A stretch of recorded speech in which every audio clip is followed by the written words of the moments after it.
Hello, and welcome to another episode of the Superintendent Spotlight. My name is Tristan Bruni, and joining me as always is our District Superintendent, Mrs. Scallon. Mrs. Scallon, how are you doing? I'm fine, Tristan. Thanks for having us back for another episode. Of course, lovely to have you. It's great to be here, yeah. And also joining us today is Mr. Mike McCullar, the Chief Operating Officer for Weldare 4. Mr. McCullar, thank you for joining us. Hey, thanks for having me. Of course. So, Ms. Scallon, can you tell us about some of the highlights from across the district? Sure. We have a lot of stuff going on, a lot of kids to be proud of, a lot of good things going on. I have a list of things that are some highlights.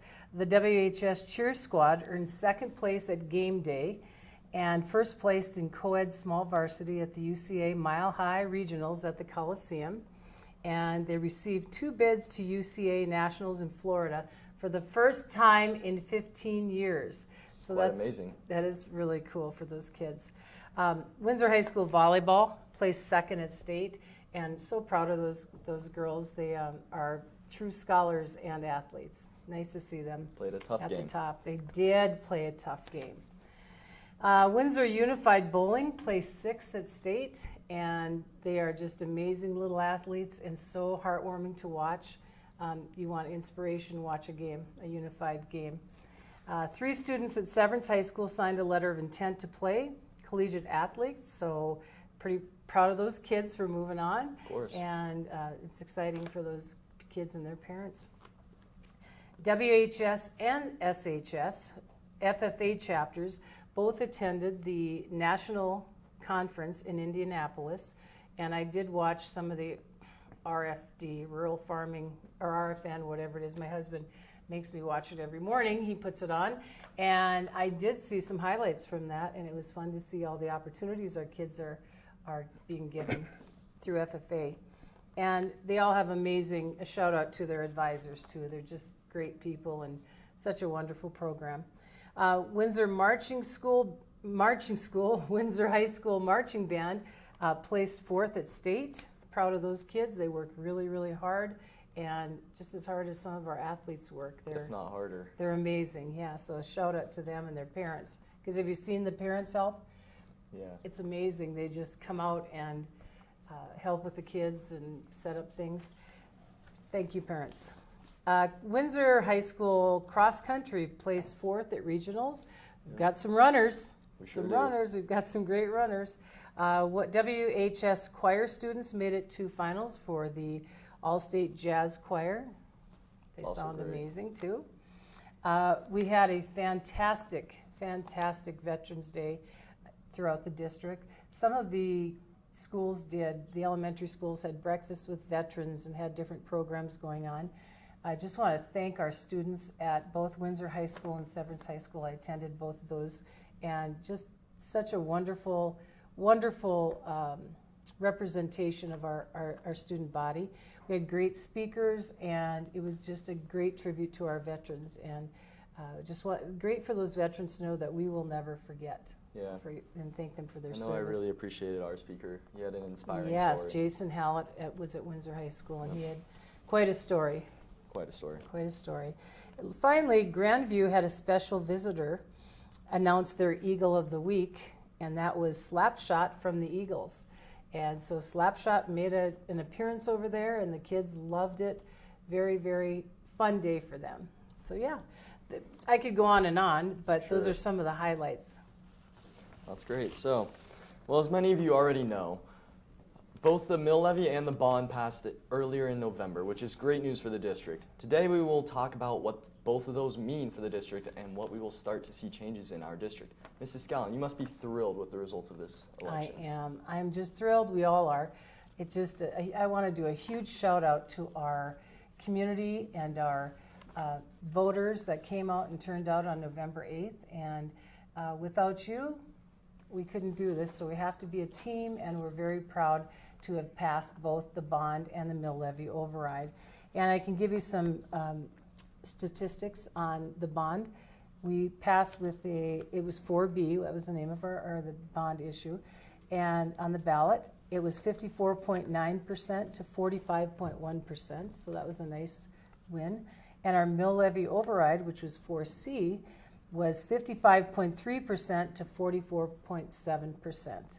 So again, just a huge shout out to our community. Your support was very, very much appreciated. All right, well, continuing with that subject, what does the outcome of the election mean for our school district? The outcome means we can move forward and we can provide the structures and the programming that our kids need throughout the district. And it gives us a chance to address our growth. As if you may have noticed, we've had a lot of growth in the area, and we are going to get those facilities that our kids deserve and need. And another thing I really think is important to mention is, I think by passing the bond and the mill levy, it's a sign that our community is coming together as we should. Instead of being schools in a district, we are going to be a true school district. That's always an important thing. Yes. So what is next for the district now that with the bond measure? Well, like I said, we're moving forward. We're able to do those buildings and programming. One unique feature I'd just like to mention quick is a CTE center out at Severance High School, and that's a career and tech ed center, and kids will have an opportunity to do all the FFA projects, all of the welding, agriculture. What else, Mr. McCullar? We have a wood shop, we got metal we got shop, wood the shop. culinary lab, looking at doing food plots, animal storage facilities. Really robust facility for our students. That's pretty exciting. And again, we just thank our voters because that's going to make it happen for our kids. But yeah, you asked what's next, right? So we've been Right. meeting with our contractors already. In fact, we met on November 9th, the day after Election Day, when we heard the preliminary results. We had to get rolling. And so part of that is we're planning on how we're going to finish up design and when we're going to involve the contractors. So right now, I can tell you with the elementary schools, we're looking at breaking ground on about roughly mid-March. We'll be kicking off design work on the middle school, the expansions at the middle school, as well as the CTE project. A lot of design work to be done, but I will say our goal is to have all the projects completed by 2025. Very aggressive timeline. Yeah. But the way that we communicated this bond with our community was these are absolute needs. And so with that being said, we have to get them in place as soon as possible. Right. And that's what we're working towards. That's great. So, Mr. McCullar, sorry. How will the district be accountable to the voters for spending the bond measure funds? Certainly a great question. Another thing we communicated with our community was a bond oversight committee. How and who will keep track of what we're doing outside of the board. And so the Bond Oversight Committee will be comprised of professionals from the architecture, engineering, finance, accounting, IT, communication world. We're asking for folks to apply to the district. The board will then select a committee comprised of those individuals that will become the conduit between the district staff and the board. So I will actually report to this committee on a regular basis what we're doing, how we're spending the money, and they will in turn take that information and report that to the board. That's and great. So it's a function of that community or that committee understanding what we're doing and communicating that to the board and showing a level of public transparency. And Mr. McCullar, if someone's interested in serving on that committee, what do they do? Well, right now we have applications open through November 30th. And so we'll take those applications and look through them, see who meets those established qualifications, and we'll make a recommendation to the board. That's great. So, Mr. McCullar, can you tell me about how this selection works? I think you touched on it a little bit. The but contractor yeah. selections? Certainly. So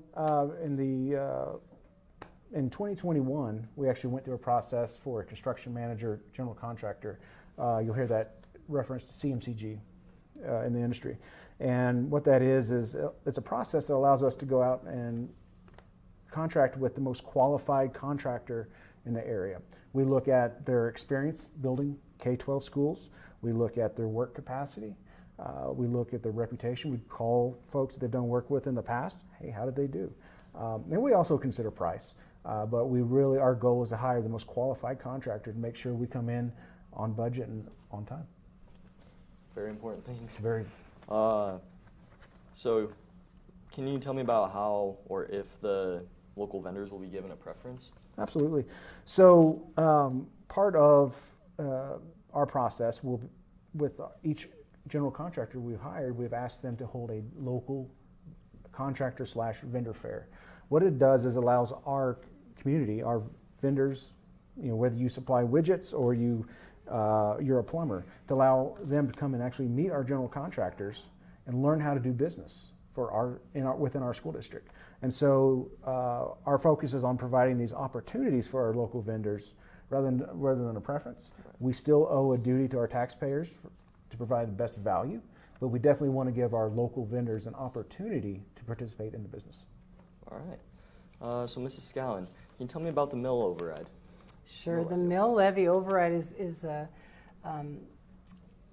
just a blessing for our district. And through July of this year, the monies that are collected will be earmarked for the new school startups.